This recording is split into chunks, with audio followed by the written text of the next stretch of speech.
Para diretso na alive ang umaga mo. Para diretso na buhay ang dugo mo. Para diretso na ang bangon at trabaho na agad-agad. Iaarangkada na namin ang mga balitang kailangan mo. Ibibigay na namin ang mga impormasyong pinaka-latest, pinakabago, pinag-uusapan, trending, viral. Arangkada Balita live sa DWIZ Metro at Mega Manila. DWIZ News FM regional stations. Naka-live din sa lahat ng DWIZ Digital News account, Facebook, YouTube at DWIZ News website. At panoorin din ang live nationwide sa Aliw 23 Free TV. Arangkada Balita.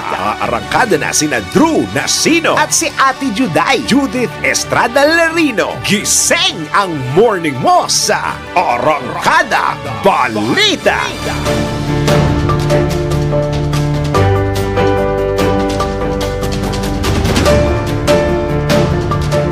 Magandang umaga Pilipinas, magandang umaga Luzon, Visayas at Mindanao. Araw ngayon ng Huwebes, March 7, 2024. Sa ngalan ni Drew Nasino at Judith Estrada Larino, ako po ang inyong lingkod, Jelly Mendez. Arangkada Balita! At sa nangunguna sa ating mga headlines, si PBBM o si Pangulong Ferdinand Bongbong Marcos Jr. nakabalik na ng bansa mula sa Australia. Arangkada Balita! Bilang ng mga walang trabaho sa huling bahagi ng nakalipas na taon, tumaas. Arangkada Balita! Ang singil sa kuryente ngayong Marso, inaasahang bababa. Arangkada Balita! Ang balita sa ibayong dagat, si US Presidential Candidate Nikki Haley umatras sa pagtakbo sa halalan. Arangkada Balita! Balitang pampalakasan, Pilipino pole vaulter na si EJ Obiena babawi sa Paris Olympics. Arangkada Ang Balita! latest sa mundo ng showbiz, si veteran actress Jacqueline Jose ginawaran ng Best Actress sa Cannes Festival. Arangkada Balita! At viral ngayon sa social media at sa iba pang social media platform, ang French National nag-ala Spider-Man sa isang building ng Makati. Ang puso ng netizens, pinakaba! Arangkada Balita! Muli magandang umaga sa ating lahat. Magandang umaga sa lahat ng sumusubaybay at nakikinig sa aming programa at sa aming himpilan. At syempre dahil dyan, narito na ang detalye ng mga balita. Balik bansa na si Pangulong Ferdinand Bongbong Marcos Jr. matapos ang kanyang matagumpay na pagdalo sa ASEAN-Australia Special Summit sa Melbourne mula March 4 hanggang 6 ngayong taon. Bandang alas 11:33 ng gabi, Marso 6, nang lumapag sa Villamor Air Base sa Pasay City ang flight PR001 na sinakyan ni PBBM kasama si First Lady Liza Araneta Marcos. Naging mabunga ang 4 na araw na pagbisita ni Marcos sa Melbourne matapos makakuha ng investment commitments. Kasunod ng nilagdaang mga kasunduan na sinasabing nagkakahalaga ng $1.53 billion sa hanayan ng renewable energy, manufacturing at sa iba pang sektor. Nakapulong din ang Pangulo si Cambodian Prime Minister Han Manet sa sidelines ng event kung saan ay tinalakay ang pinakapagpapalakas sa rice trade sa pagitan niya ng Pilipinas at ng Cambodia. Binigyan din ni Pangulo ang pagpupulong ng dalawang lider ang ongoing efforts na may kinalaman sa double taxation, pagpapabuti ng ease of doing business at ang expansion ng flight connections para mapabuti ang accessibility sa mga nangungunang tourism destination at pagpapalakas ng defense ties para bilang yan tugon sa mutual security concerns. Arangkada Balita! Samantala, ipinagmalaki ni Pangulong Ferdinand Marcos Jr.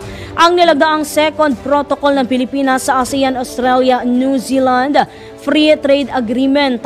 Ayon kay PBBM, sa pamagitan ng kasunduan ay matutugunan ng naturang ASEAN, Australia, New Zealand Free Trade Agreement ang multidimensional challenges sa business environment.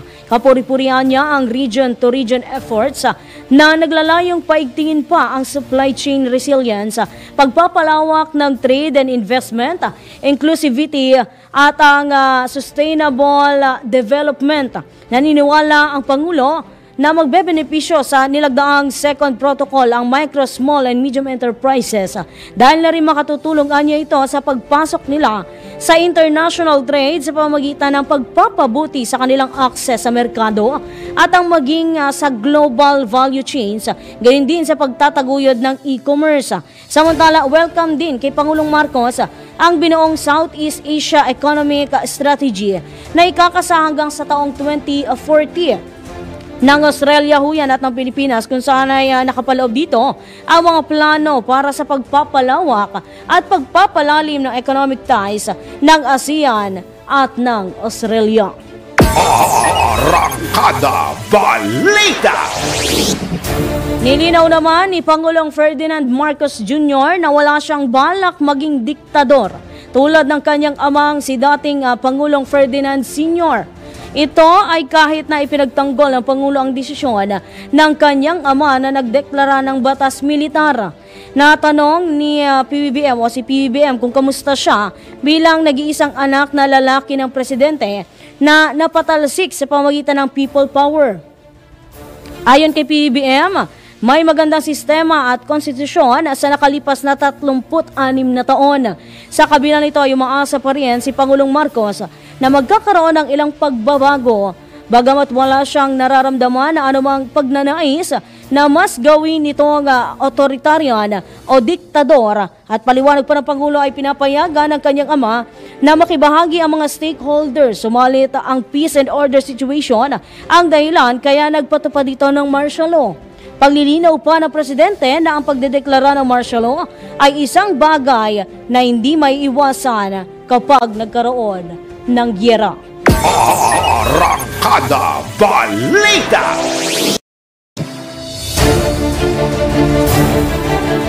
Dumami ang bilang ng mga walang trabaho sa 19.5% sa ika-4 na bahagi ng nakaraang taon. Batay ito sa resulta ng Social Weather Station Survey na isinagawa nito lamang Disyembre 2023. Katumbas ito ng 9.4 milyon na Pilipino na walang trabaho.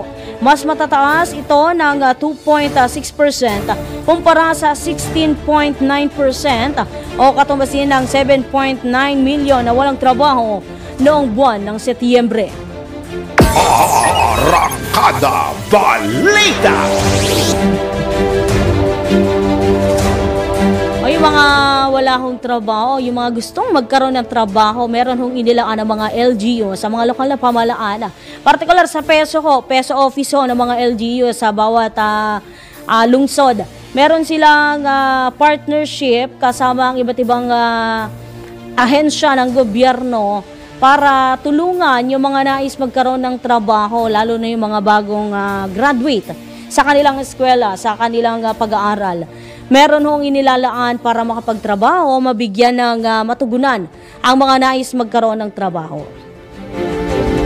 Samantala, inaasahang bababa ang singil sa kuryente. Good news ito sa mga nanay natin na nagtitipid sa pagbayad pagsingil ng kuryente ng Meralco ngayong buwan. Ayon kay Meralco Vice President Joe Zaldariaga, ito may kaugnayan sa balik operasyon ng San Buenaventura Power Plant matapos mailalim sa maintenance.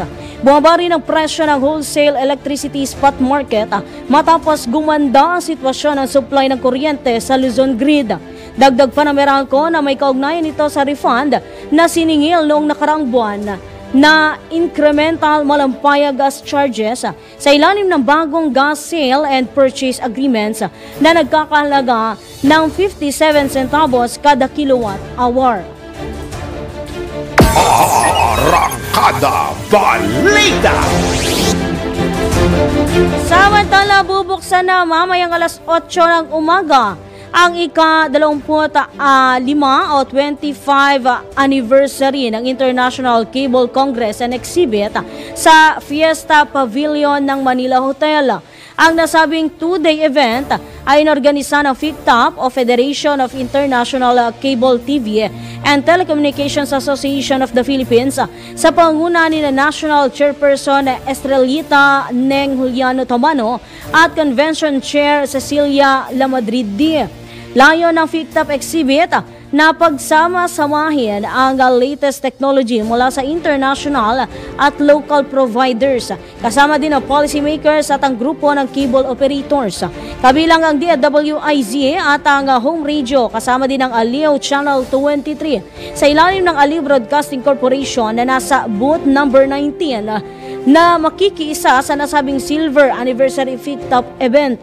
Ang FICTAP ay nagsisilbing umbrella organization ng nasa mahigit 500 cable operators at technical managerial personnel. Arangkada Balita. Sa mga namamalengke, tumaso ng 36% ang retail price ng bigas. Batay ito sa datos ng Department of Agriculture noong Marso 1 o Marso 1. Kumpara yan sa naitalang kaparehong panahon noong 2023. Ayon sa DA, umabot sa 50 pesos kada kilo ang presyo ng local o yung tinatawag na regular milled rice kaysa sa 32 pesos at 40 pesos kada kilo noong nakaraang taon. Kaugnay nito ay tumaas naman sa 22% o nasa 45 pesos hanggang 58 pesos ang presyo naman ng kada kilo ng well-milled rice. Kumpara yan sa 37 pesos at 45 pesos noong 2023. Gayunman ay kumpiyansa si Agriculture Assistant Secretary at Spokesman Arnel de Mesa na bababa ang presyo ng bigas ngayong buwan dahil papunta na sa peak o rurok ang anihan ng mga palay ngayong Marso at Abril. Arangkada Balita. Samantala, kinwestiyon naman ng grupong National Federation of Hog Farmers Incorporated ang pagmahal ng presyo ng karneng baboy. Ayon kay NFHFI President Chester Warrenton, ito'y dahil walang paggalaw sa farm gate price ng mga nabanggit na produkto. Dagdag panitan na sinisiyasat na nila ang dahilan ng pagmahal ng presyo ng baboy sa merkado. Sa pinakauling tala ng Department of Agriculture, nasa 290 pesos na ho hanggang 370 pesos ang presyo ng kada kilo ng kasim, habang maabot naman sa 340 pesos hanggang 420 pesos ang isang kilo ng liempo. Arangkada Balita. 59% ng mga Pilipino ang naniniwala na tumaas ang presyo ng mga pangunahing pangangailangan sa ilalim yan ng kasalukuyang administrasyon. Batay ito sa pag-aaral ng WR numero Philippine Public Opinion Monitor noong November 24 hanggang December 24, 2023. Kaugnay nito ay 14.6% ang naniniwala na bumuti ang presyo ng mga pangunahing pangangailangan, habang 26.4% ang nasabing hindi ito nagbago. Samantala, 46.5% naman ng mga Pilipino ang naniniwalang lumala ang kahirapan sa ilalim ng kasalukuyang administrasyon. Arangkada Balita. Siguro dahil din sa mga meron kasing ilan, hindi ko naman nila lahat yung iba talaga tamad magtrabaho, tamad maghanap ng pagkakakitaan, paano nyo tutustusan ang inyong pamilya? Wag na lang mag-anak pag ganyan. Lalo yung mga tamad dyan, wag nang bumuo ng pamilya kung hindi naman kayang tustusan ang pangailangan ng kanilang mga pamilya. Kayo ba yung mga nakatutok dyan sa aming programa, kamusta ho ang kabuhayan, ang kita natin, lalo tumataas, patuloy na tumataas at lalo pang tumataas ang presyo ng pangunahing bilihin sa merkado. Maging ang serbisyo, yung mga spare parts ng mga sasakyan, yung mga pangunahing bilihin natin, yung mga baboy, manok, isda, tumataas na rin ho. Ang gasolina, tataas man kaso hindi naman ganun na pagka-rollback, hindi sobrang laki. Kaya lugi pa rin kapag tumaas ang presyo ng gasolina, ng langis. Kawawa din ang mga driver. Pero, dapat din talaga na magpursige tayong magtrabaho. Samantala, umabot sa danger level ang heat index sa ilang lugar sa bansa kahapon. Ayon sa Pag-asa Weather Bureau, umabot sa 42 degrees Celsius ang heat index sa Rojas City, Capiz at Dumangas, Iloilo. Binigyan din ng State Weather Bureau na ang heat index na umabot sa danger category ay maaaring magdulot ng heat cramps at heat exhaustion at maaari ding humantong sa heat stroke. Samantala, karamihan naman sa mga rehiyon sa bansa ay nakapagtala ng 31 hanggang 41 degrees Celsius na heat index na posible ring magdulot ng heat cramps at heat exhaustion. Ang heat index ay tumutukoy sa init ng nararamdaman ng katawan ng tao. Arangkada Balita! Samantala, nagbabala ang isang environmental group sa publiko hinggil sa masamang epekto ng climate change. Sa pag-aaral ng NASA o National Aeronautics Space Administration, itinuturing ang climate change bilang global phenomenon na may malaking kontribusyon sa mga landslide at iba pang kalamidad.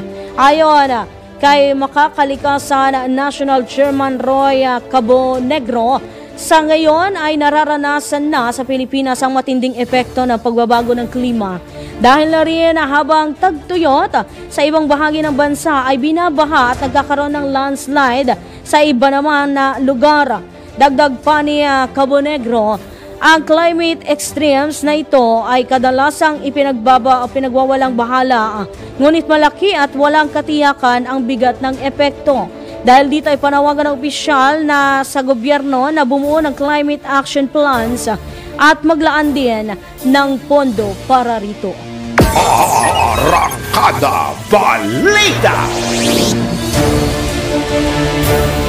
Samantala, naghahanda na ang mga ospital ng sapat na supply ng tubig sa epekto ng El Nino phenomenon sa bansa. Ayon kay Health Secretary Teodoro Herbosa, bumuo na ng El Nino Task Force sa Department of Health upang matulungan ang mga health facility. Dagdag pa ni Secretary Herbosa na kinakausap na nila ang mga ospital, maging ang mga direktor ng nasabing pagamutan para sa supply ng mga generator sets. Paliwanag ng kalihim na hindi gagana ang isang ospital kung walang tubig dahil kinakailangan nito sa pag-oopera at sterilization. Arangkada Balita! Samantala, nagdeklara na rin ng state of calamity ang Zamboanga City dahil sa mababang level ng tubig sa mga pangunahing water resources sa lungsod bunso ng El Nino phenomenon. Ayon kay Vice Mayor Pinpin Pareha, ang naturang deklarasyon ay rekomendasyon ng City Disaster Risk Reduction and Management Council at ng Zamboanga City Water District o ng ZCWD at inaprubahan naman ng Sangguniang Panglungsod. Sa isang press conference kahapon ay kinumpirma ni Zamboanga City Water District Public Information Officer Raul Rivera ang critical na water level sa Pasonanca Dam. Ang pangunahing nagsusupply ng tubig sa East Coast sa Central District ng Zamboanga. Batay sa ulat, sumadsad sa 74 meters ang level ng tubig sa nasabing dam na mas mababa sa 0.20 meters na normal water level na 74.20 meters. Sa ngayon ay apektado ng dry spell ang 51 sa 60 barangay o katumbas yan ng 40,000 hanggang 60,000 individual. Una nang nagdeklara ng state of calamity sa bayan ng Bulalakaw sa bahagi ng Oriental Mindoro matapos mapinsala ng matinding tagtuyot ang mga palayan at taniman ng sibuyas. Arangkada Balita! Sa oras na alas 5:23, dakuan natin ang ulat sa ating IZ Patrol. Ang pagtutol ng DepEd sa isinusulong na economic tsa-tsa kinwestiyon ng isang mambabatas. Ang detalye ati di Patrol 11, Tina Nolasco. Tina. Inusisa ni House Committee on Constitutional Amendments Chairman at Cagayan de Oro Representative Rufus Rodriguez ang dahilan kung bakit tutol ang Department of Education o DepEd sa isinusulong na economic charter change, partikular ang pagpapahintulot sa foreign ownership sa basic educational institutions. Ito ang pagkwestiyon ng mambabatas kay DepEd Undersecretary Omar Alexander Romero kaugnay sa ipresenta nitong dahilan ng pagtutol ng ahensya. Partikular na rito ay ang epekto ng pag-amyenda ng 1987 Constitution sa national security, katagang unless otherwise provided by law, na posible anyang maging daan upang palawakin ang kontrol ng foreign entities sa educational institutions. Nangangamba rin umano ang kagawaran ng sinusulong na full control sa mga eskwelahan ay makakaapekto sa mga programa at commitments ng ahensya, lalo na sa implementasyon ng bagong basic education curriculum. Busod ito, ipinagtataka ni Rodriguez ang nasabing posisyon ng ahensya gayong lahat anya ng miyembro ng gabinete kasama ang kalihim ng DepEd na si Vice President Sara Duterte ay alter ego ni Pangulong Marcos Jr. at mismong Pangulo na rin anya ang nagsabi na papor siya sa pag-amyenda sa economic provision ng saligang batas ngunit tutol pa rin ang ahensya. Kabaligtaran naman ito ng Commission on Higher Education o CHED na pabor sa panukala. Ito si Patrol 11, Tina Nolasco para sa impilang may totong lakas DWIZ, nagbabalita ng tama, naglilingkod ng tama. Kapag may bagong balita, naka-on air, agad-agad, DWIZ Patrol Report! Maraming salamat, Patrol 11, Tina Nolasco. Samantala, sa oras na alas 5:25, nandiyan na ba ang ating Metro Patrol? Nandiyan na. Wala pa. Makalipas ang alas 5:25, nandiyan na ho pala. Papasukin na natin ang nagmamadaling balita ni Mama Beth Samson, dyan ang ating Metro Patrol. Mama Beth, good morning. Yes, Miss Jelly, palengke report tayo ngayon Go! Yeah, sa palengke ng Malabon, sa Panghulo at sa Valenzuela City, ang bigas nila ay nagsisimula sa 49 pesos, 50, 52, 53, 55, 58. Ang pinakamahal ay yung 60 pesos na dinurado. Ayan. Sa gulay naman, Miss Jerry, ang okra ay tumaas dahil ito ay 200 pesos per kilo. Ang patatas ay 90 per kilo. Bumaba naman ang bawang ng 140. Ang sibuyas bumaba rin ng 60 pesos hanggang 80 pesos. Ang kamatis ay 60 pesos hanggang 70 pesos. Ang talong bumaba naman ng 20 pesos, dating 80 ay naging 60. Ang repolyo nananatili pa rin 60 pesos. Itong siling labuyo, Miss Jerry, ay 150 pesos na lang per kilo. Ang sayote ay 35 pesos per kilo. Samantalang 160 pesos naman ang carrots at ang siling berde ay 100 pesos per kilo. Dito naman tayo sa presyo ng isdaan, ang bangos. Depende sa laki, mula sa 200, 220 hanggang 240 pesos per kilo, depende sa bigat at laki ng bangos. Ang tilapia, itong Batangas na kulay itim na tumatalon-talon pa, ay 140 to 160 pesos per kilo. Ang galunggong, malaki nang ibinaba dahil yung dating 300, meron nang mabibiling 200 per kilo at meron din 160 pesos per kilo na maliliit na galunggong. Ang tulingan, 260, pusit, 360, hipon mula sa 320 pesos hanggang 360 pesos per kilo ang hipon, depende sa laki. Ang pampano ay 400, yung puti, ang sapsap 340, ang ulo ng salmon 120 at ang laman ay 260 pesos. Ayan. Sa baboy at saka sa manok, tumaas, Ma'am Jelly. Ang manok ay 190 hanggang 200, samantalang ang kasim, laman at pork chop ay 360 pesos na dating 330. So, sumipa ito ng 30 pesos. Ang liempo, 30 pesos ang tinaas sa pork chop. Sa iba, 20 lang. At kasim. 30 pesos, dating 330, naging 360 na. Ang buto-buto, lalo yung liempo, Miss Jelly, 380 na. Dating 3 ano lang to. Hindi na makakaihaw yung mga nagliliempo niya. Pag inihaw, uurong pa yan Uurong pa. Ang buto-buto, Miss Jelly, 320. Dati 290 lang yan Yung baka, same price pa rin, 460 to 470. Pero sa nakausap ko, within this week daw ay sisipa, tataas din ng 20 ang presyo ng baka. Ayan. So, dako naman tayo sa... Ang kasim, magkano ang kasim, Mama Beth? Ang kasim ay 360, na dating 330. Maski yung pork chop, maski yung laman. Okay. Pati yung mga pangsigang, ayan, 360. Oo, kasi ayan ang karaniwang ginagamit eh.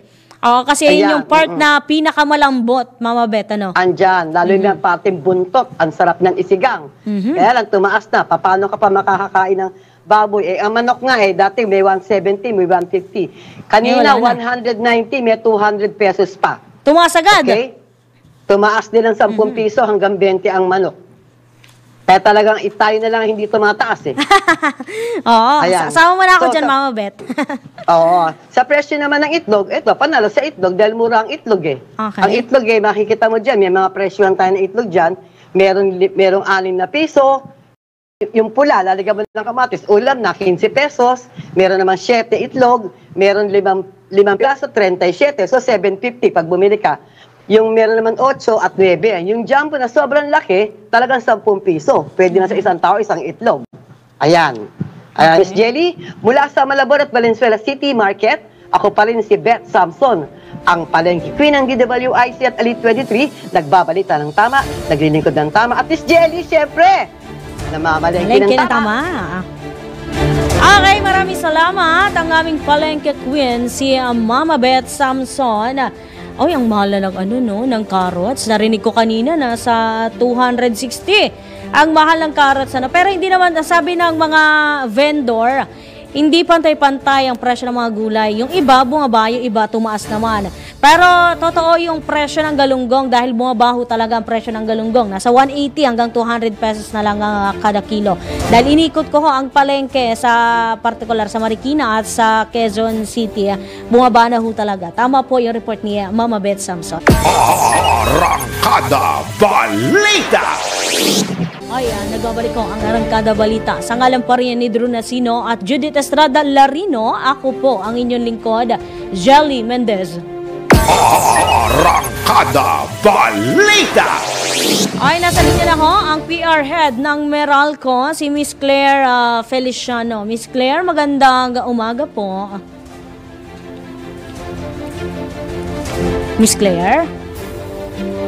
Wala pa? Okay, medyo inaayos lang natin ang linya ni Miss Claire.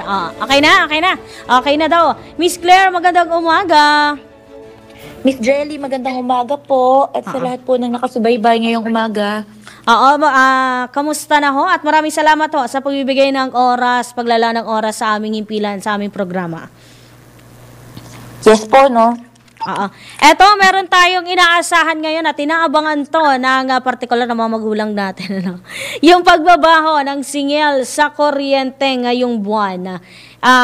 Magkano ba ang ibababa sa singil, sa presyo ng singil ng kuryente?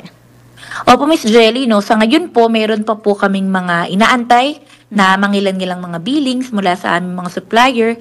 Pero ang nakikita po natin, itong initial na indication po ay meron po tayong inaasahang pagbaba sa generation charge o yung pinakamalaking component dun sa bills na binabayaran natin buwan-buwan. Dahil po yan dun sa pagbabalik operations nung isang power plant, itong San Buenaventura Power Plant na nagkaroon ng shutdown nitong nakaraan, and nag-improve din po yung supply condition doon sa wholesale electricity spot market kung saan tayo kumukuha ng supply.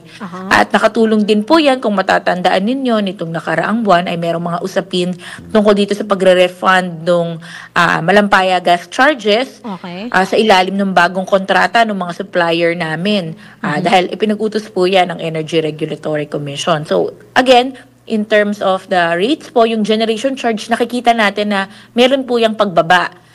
Hopefully po, yung iba pang bill components po, particularly yung transmission charge, meron po kaming nakikita naman for that na posibleng pagtaas. But we are hopeful, we are optimistic na hindi naman po yan sobrang laki. And at we hope din po na itong reduction na nakikita natin sa generation charge, matatemper po niyan anuman yung pagtaas ng ibang bill components like the transmission charge. Okay.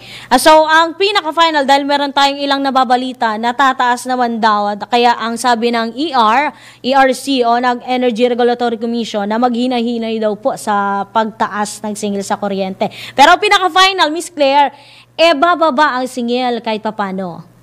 Po, I think the ERC was talking about a different thing altogether. Pero at least this March po, yung initial indication natin, medyo hopeful naman po tayo na pababa. So kung magkano lang po, yun lang po yung fina-finalize natin. And again, we are optimistic na kahit papano itong itong pagbaba ng generation surge, ma-offset niyan or matetemper niyan ang anumang pagtaas dun pa sa ibang bill components. Pero magkano po ang per kilowatt hour ang ibababa? Sa ngayon po, again, these are based on initial indications dahil meron pa po kaming inaantay, no? But we are expecting to finalize this in the next few days, possibly today or tomorrow. And we hope to announce po the final rate adjustment for this month, ngayong buwan ng March, sa Friday po. Pero Miss Claire, nakararanas ngayon ng El Nino phenomenon ng bansa, particular sa ibang mga lalawigan. Hindi ko kaya maapektuhan ang supply ng kuryente natin dito sa bansa, Miss Claire? Opo, in terms of the supply naman po because of the El Nino, I think the Energy Regulatory Commission so far wala naman po tayong nakikitang problem sa ating supply, no? So we follow that, but kami po we continue to work with them with the Department of Energy, not Energy Regulatory Commission. We continue to work with the Department of Energy, the National Grid Corporation of the Philippines, and all the other po na players ng energy industry to minimize any impact of this ongoing El Nino phenomenon that we are currently experiencing, no? Pero sa ngayon, optimistic pa naman po tayo. But then, kami naman po, patuloy naman po yung mga paghahanda natin para masiguro na sa Meralco, sa side namin, magkaroon pa rin ng tuloy-tuloy na supply ng kuryente sa ating mga customers, no? So, ngayon po, we have measures in place. Actually, recently po, nagkaroon kami ng bidding para sa karagdagang 400 megawatts na supply. And we hope na maaprubahan yan just in time for itong kasagsagan ng pag-peak ng demand nitong mga paparating na buwan. So, bukod po dyan, we continue also to urge our customers to practice energy efficiency measures, which are demand-side management po yan para ma-manage nila yung kanyang consumption, which in turn din po, syempre nakakatulong po yan para matipid natin yung available na supply na meron tayo. And proactively also, from the end of Meralco, ma'am, meron po kaming tinatawag na interruptible load program. Tuloy-tuloy po yan, no? Itong interruptible load program, isang programa kung saan kapag merong red alert or nagdeklara ang NGCP o National Grid Corporation ng kakulangan sa supply, ay tinatawagan naman po namin yung mga customer namin na malalaki, kagaya ng mga malls, shopping malls, na kung maaari ay gamitin po nila yung generator sets nila. So hindi muna sila kukuha ng supply mula sa Meralco para yung supply, kung limited man, ay mairasyon po namin dito sa aming mga customers. That way, we hope to manage yung interruptions kung meron man. Or as much as possible, syempre, iwasan po natin yan. So kami naman po, as long as the DOE is optimistic, kami po, we're also optimistic na hindi tayo magkaka-problem. And again, from our end, tuloy-tuloy naman po yung ginagawa natin para masiguro natin na El Nino man yan and summer pa, tuloy-tuloy yung supply ng kuryente na may bibigay natin para sa ating mga customers. Oo, syempre El Nino phenomenon. At sobrang init, lalong tumitindi ang init. Kasabay nito, Miss Claire, ang pagdedeklara ng Fire Prevention Month ngayong buwan ng Marso.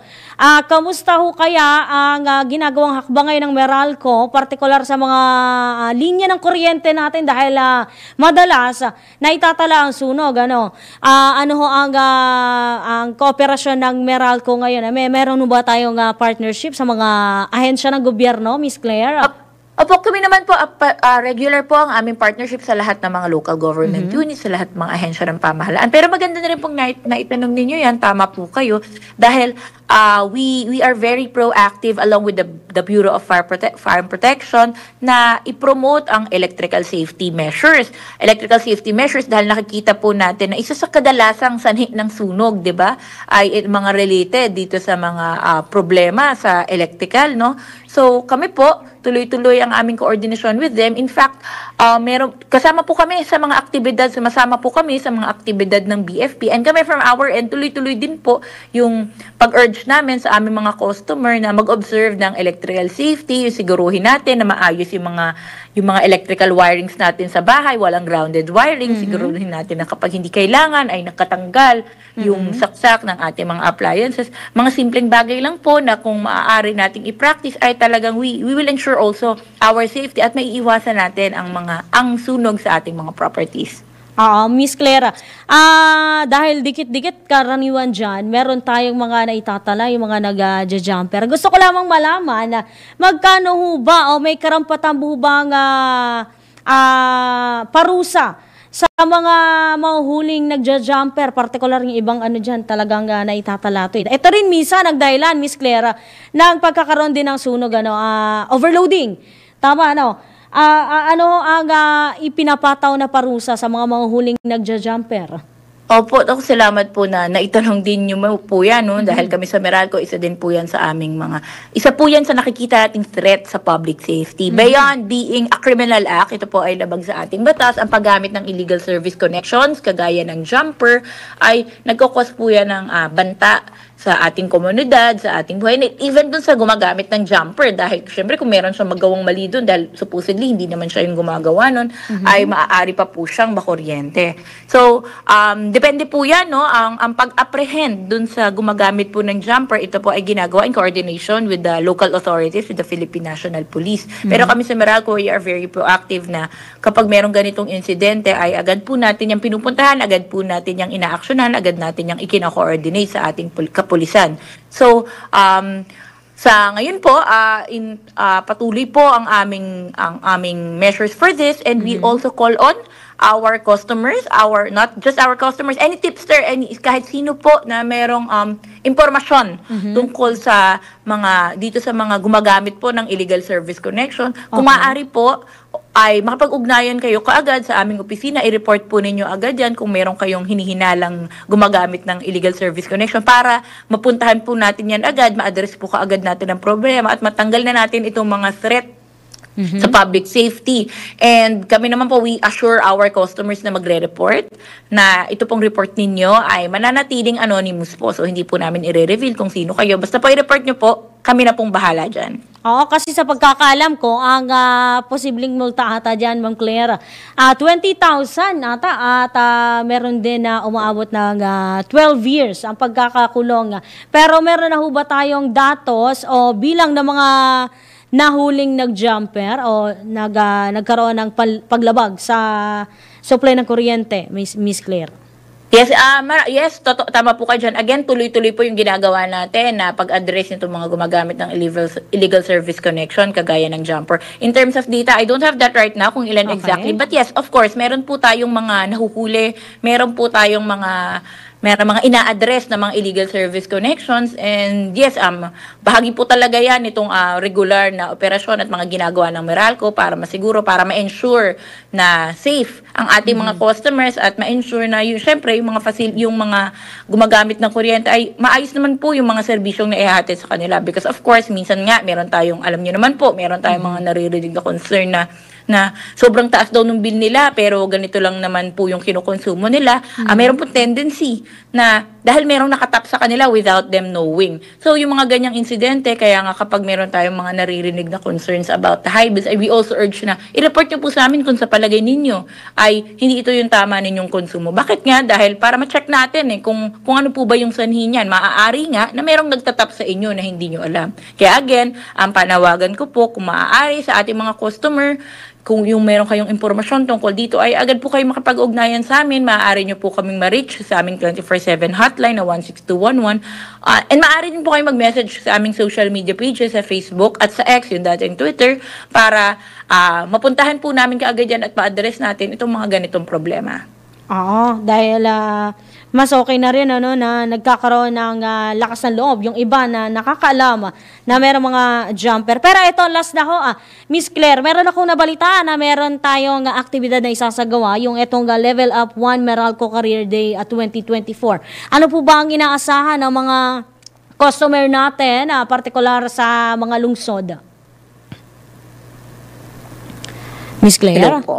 Yes. Hello po. Go ahead. ang tinatanong po ninyo ay itong paparating na career fair.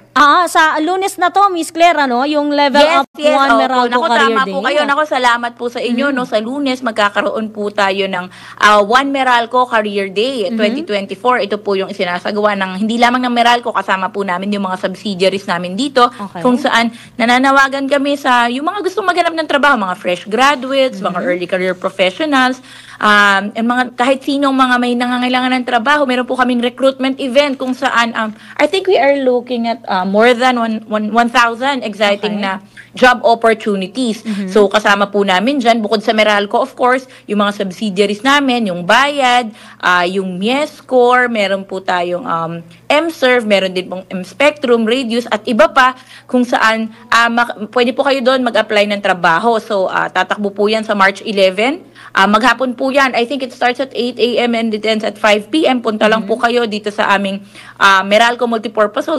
Sa loob po yan ng Meralco Compound sa Pasig City. Okay, nakikita ko, Miss Claire, fina-flash nila yung mga career, mga job careers na available para sa mga nais mag-apply, ano. Okay. Kung may karagdagan ho kayo nga impormasyon, panawagan o opinion sa mga customer natin, sa mga tagapakinig natin, go ahead ho, Miss Claire. Opo, Ms. Jelly, so maraming salamat po again dito sa oportunidad na ito. Kami po, kung meron po kayong concern sa inyong mga serbisyo sa kuryente or sa kung ano man na maaaring makatulong ang Meralco, maaari po kayong mapag-ugnayan sa amin sa pamamagitan ng aming 24/7 hotline. And we also urge our customer to utilize digital channels po, no? Dahil sa panahon ngayon, talagang halos lahat tayo nasa social media. Kung meron kayong mga concern, naku, hindi nyo na po kailangan i-post yan. I-message nyo lang po kami sa aming Facebook at sa aming Twitter dahil kapag minessage nyo naman po yan at natanggap namin, agad po kami makikipag-ugnayan sa inyo at agad po namin i-address ang kahit anumang concern na meron kayo. Okay, maraming salamat po, Miss Claire Feliciano, PR Head ng Meralco. Arangkada Balita! Nakuha na natin ang ulat sa ating Metro Patrol. Eto, alamin natin ang DOH Secretary Herbosa pinapurihan ang mga tauhan ng DOH Region 3. Alamin natin ang detalye, ihahatid yan ni Louie Angeles. Louie? Yes, Jake, magandang umaga. At pinapurihan ni Secretary Department of DOH, Secretary Teodoro Herbosa, ang mga tauhan ng DOH Region 3 dahil sa naging mabilis na pagtugon para itayo itong department, itong ambulatory surgical and multi-specialist center. Ito yung bagong urgent care and ambulatory services o tinatawag nilang bukas. Ito ang kauna-unahang bukas na itong ambulatory dito sa Pilipinas. Ang kauna-unahan ang DOH Region 3 na nagkaroon itong ambulatory surgical at itong bukas. Kaya't pinasalamatan din ni Secretary Herbosa ang mga local government, lalo na ang provincial government at maging ang itong bayan ng Santo Tomas kung saan sila ang nagkaloob ng 1.8 hektarya na lupa para pagtayuan nitong bukas, na kung saan ay talagang ito'y tutugon sa lahat ng mga pasyente ng gitnang Luzon. Ito'y pamamahalaan ng nitong Jose Lingad Memorial General Hospital na siyang magpapatakbo nitong ambulatory surgical multi-special center. At ito ay inaasahan din ng ilang mga lalawigan, Aurora, Bulacan, Nueva Ecija, na dito na dadalhin ang mga pasyente pagkos na dalhin pa sa PGH Hospital. Yan ang ating update mula rito sa Bulacan. Ito si Metro Patrol Louie Alias para sa Pilometo de Lakas, BWIC, nagbabalita ng tama, naglilingkod ng tama. Arangkada Balita! Maraming salamat, Louie Angeles. Dako na natin ang ulat sa lalawigan. Ito ang dating miyembro ng Communist terrorist group nagbalik loob sa gobyerno. Ang detalye hatid ni Ronald Idol Domingo. Idol. Yes, magandang umaga. Isang miyembro ng Communist Terrorist Group ang kusang sumuko sa mga otoridad sa bayan ng Alcala, Cagayan. Ito'y kinilala si Aka Ami, 36 years old, isang miyembro ng Anak Pawis at presidente ng Barangay Puspo sa Alakapan, Cagayan. Ayon dito, taong 2018, panoong siya'y sumapi sa nasabing grupo. Naging aktibong sumasali sa mga anti-government rallies sa mga opisina ng Kapitolyo sa Lalos at Tuguegarao, Cagayan. Dumadalo din siya sa mga pagpupulong at mga lektura para sa pagpapalakas ng hanay ng mga rebelde. Kusa siyang sumuko sa autoridad dahil wala siyang nakikitang magandang idinulot dito, kaya ito ay sumuko o bumalik na sa pamahalaan. Ito ang Ronda Patrol. Ronald Idol Domingo, nag-uulat para simpilang may tudong lakas, DWIC. Nagbabalita ng tama, naglilingkod ng tama. Arangkada Balita! Maraming salamat, Ronald Idol Domingo dyan sa Ilocos Norte. Ito, ihabol muna natin ang 4 na pamilya patayo sa sunog sa Tanza, Cavite. Detalye nga hatid ni Arman Cambe. Arman. Wala si Arman. Wala pa si Arman. At dako muna natin ang ulat dyan sa Central Luzon. Okay na si Arman. Unahin muna natin si Arman. Ito yung 4 na pamilya, yung magkakamag-anak ko na nasawi sa naganap na sunog dyan sa Tanza, Cavite. Alamin natin ang ulat ni Arman Cambe. Arman.